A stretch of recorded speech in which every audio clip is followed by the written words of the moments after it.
All right, welcome to Hoops Tonight, presented by FanDuel here at The Volume. Merry Christmas to everybody who celebrates, and if not, I hope you're getting to hang out with some family today. Last video of the night, we are going to mercifully take the evening off after I've been working all day. We're covering Grizzlies-Warriors with this video. I did just see that Devin Booker went down with a groin injury too, which really sucks for that night slate game. You guys know the drill. Before we get started, subscribe to The Volume's YouTube channel so you don't miss any more of our videos. Follow me on Twitter at _JasonLT so you guys don't miss any show announcements. Then last but not least, if for whatever reason you guys miss one of these videos and you can't get back over to YouTube to finish, you can find them wherever you get your podcasts under Hoops Tonight. So the Memphis Grizzlies have talked a lot of shit this year, and most of it directed towards the Warriors, and culminating with Ja Morant saying the other day that he doesn't see any threats to the Grizzlies out west. Now, to be clear, you guys know me. I don't have any problem with trash talk. I personally don't see the point. I don't think that trash talk actually affects the best players and teams in the league. Like, do you guys think the Warriors are bothered at all or mentally affected by the Grizzlies talking shit? I don't think so. And I've always thought that the best way to psychologically impact your opponent is to display quiet confidence. That, I think, would scare people in a way that jabbering would not. That said, I don't have any problem with it, and it certainly is fun. It gives us something to talk about and adds a little bit of drama and intensity to an otherwise tedious regular season. That can be the case, especially right now in December, January, and February. However, if you do talk shit and you can't back it up, you have to be prepared for, one, you to objectively look unlikable, and two, the person you talk shit to might be able to have a moment at your expense. You know, and I could say that personally as someone who talked way too much shit when I was a younger player, especially as one in my early 20s who wasn't very good and not good enough to back it up and deal with those consequences. And the Grizzlies talked a lot of shit and went into Golden State and got their ass kicked in a game that they really couldn't afford to get their ass kicked in because they were down Steph Curry and Andrew Wiggins, their two best players, and they couldn't even keep the game close. Looking in at Golden State, we're at a point through this NBA season where we're starting to learn a lot about who these teams are. And as a result, like, especially for a guy like me who's doing 5 or 6 shows a week covering the NBA, like, we're going to repeat ourselves a lot because when these teams have an identity that we're starting to clearly see be defined, that identity is, in a lot of cases, is going to determine what happens to them on a night in, night out basis. So for instance, like, we know with the Sixers that they're a little bit clunky offensively, but they're an outstanding half-court defense. So as long as they can hold games in a slow pace and keep teams in the half court, they're going to beat you, right? We know with the Raptors, it's kind of the opposite. They need the game to be up and down because they don't have the offensive skill to succeed in the half court. So games when they get out and transition a lot, they do well, and games when they don't, they tend to struggle, right? Well, what do we know about the Warriors to this point? We know that they do not compete in the physicality areas of the game on the road. But otherwise, they have a lot of things that indicate that they're a great team. Their starting lineup is great, and they play extremely well, even in those physicality areas at home. You know, and if we zoom in, like, half-court offense is that static basketball environment. That's just basketball in its purest form. And Golden State's a good half-court offense. They're 5th in half-court offense this year, according to Cleaning the Glass, and it travels. They're 5th in half-court offense at home, and they're 7th in half-court offense on the road, which is plenty fine. But the hard work in basketball is the physicality areas of the game. That's what you do on the defensive end of the floor and what you do rebounding the basketball. And the Warriors are 5th in defense at home, 2nd in half-court defense at home. But they are 29th in defense on the road, and they are 25th in rebounding percentage on the road. So all of that physicality and the competitiveness in those areas of the game hasn't traveled for them all year long, but it has been there at home, and they love to do that work at home. Like, the Memphis Grizzlies are one of the best rebounding teams in the league, and the Warriors out-rebounded them 51-44. Held them to 42% shooting, and now they are 13-2 at home. That's been the story all season. That's why it sounds like I'm repeating. For those of you Warriors fans who listen to every one of these shows, you probably heard me say that a half dozen times this year. But it's because at the core of who the Warriors are, that is their basketball character. And, you know, this was a really impressive win. And I don't want to undercut that, you know, especially for this particular matchup, because we know about Memphis They're not a good half-court team the way that Golden State is. They rely way too much on Ja Morant to create shots.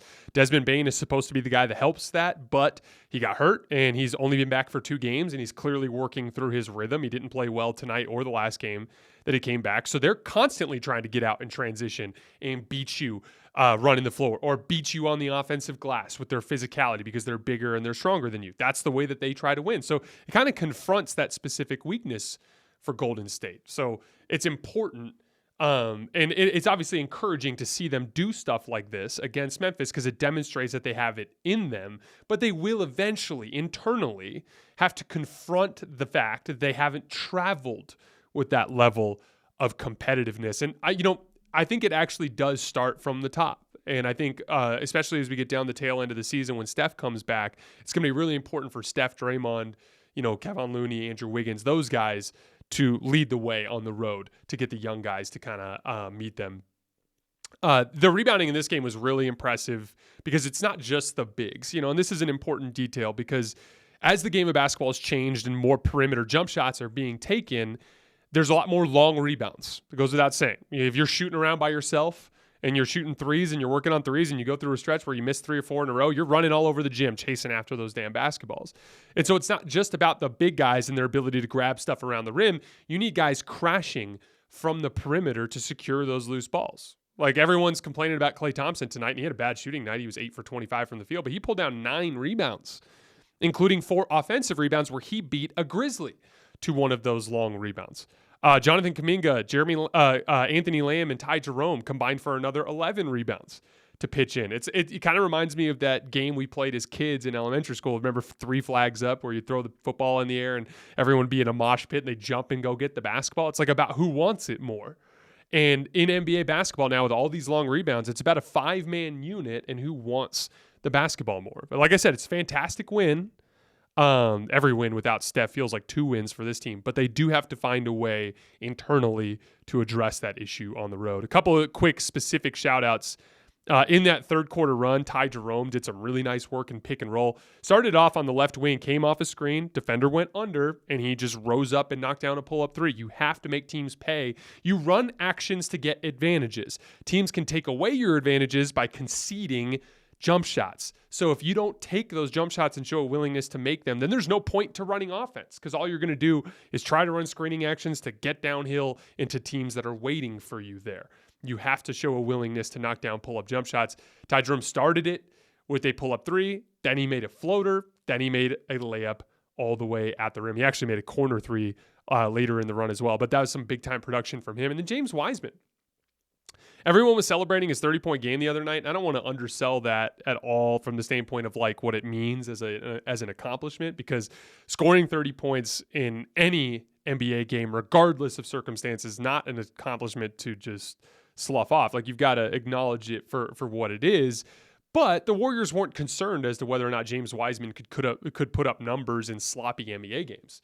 They were concerned about whether or not in a much smaller role, in maybe a shift or 2 here or there, in a winning concept in high leverage situations, if he could contribute in a positive way. And that's what he did tonight. He played 8 minutes, didn't take a single damn shot attempt, but he ran his ass off up and down the floor, and he competed on the glass, grabbed 5 rebounds, and the Warriors were +8 in 8 minutes. And Wiseman minutes have been a disaster for the Warriors all season long. All the young Warriors played well tonight, but I just wanted to shout out those 2 guys specifically.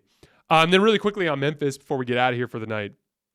Since demolishing the Bucks and taking on the 1 seed in the West, they've lost 3 out of 4, including 2 losses to teams that are outside of the play-in in the Western Conference. This was a bad loss, no matter how you slice it. Like on the road, even with as good as Golden State's been at home, with this basketball team that has struggled with depth all season long, to be without Steph and Andrew Wiggins, you have to close that deal convincingly. And so it's got to be a really tough pill to swallow for them. But if I wanted to go glass half full for Memphis fans, I'd say you're reintegrating Bane. I talk a lot about rhythm on this show. I'm not the least bit surprised that Desmond Bane's struggling to hit shots since coming back. He's now 6 for 26 in his first 2 games back. That's normal. There's a rhythm and timing to jump shooting that is difficult to adjust to a real game setting. He's working through that right now. And then Jaren Jackson Jr. keeps getting in foul trouble. It hasn't been like an every night issue for them this year, but it's been an issue on several nights this year. And Just recently in this Denver Nuggets game, and then tonight against Golden State, he keeps taking himself out of the game by putting himself in foul trouble. And he's such an important player to what the Grizzlies do because he's an inverted big from a spacing standpoint with his perimeter shooting. And then obviously what he can do protecting the rim, that if he takes himself out from games, he's actively hurting his team. But, that's the glass half full thing. Way to look at it is 2 of your top 3 players, and Desmond Bane and Jaren Jackson have been kind of dealing with stuff. But, the reality is my excuses for the Grizzlies don't amount to anything in the standings. This is an unforgiving league, and the losses are still losses in the standings. Same thing goes for the Bucks. You can sit there and say, oh, we need Chris Middleton. Yeah, you do. You're right. You're not wrong in that. However, no one's going to give you a free win in the standings because Chris Middleton's out. You have to find a way to play. Like in the Bucks, at least you can look at it like, hey, we're going to have a hard time beating the Celtics without Chris Middleton, right? But I'm sorry, Memphis. Like, you got to win that game. That's the game that you have to win, especially when you carry yourself the way you do, talk the way that you do, and have real ambitions of winning an NBA title. All right, like I said, we're taking the late game off tonight. We're also taking tomorrow off, but we will be back Tuesday, back to our normal cadence. As always, I sincerely appreciate your support. Please enjoy the rest of the holiday, and I'll see you guys in a couple of days.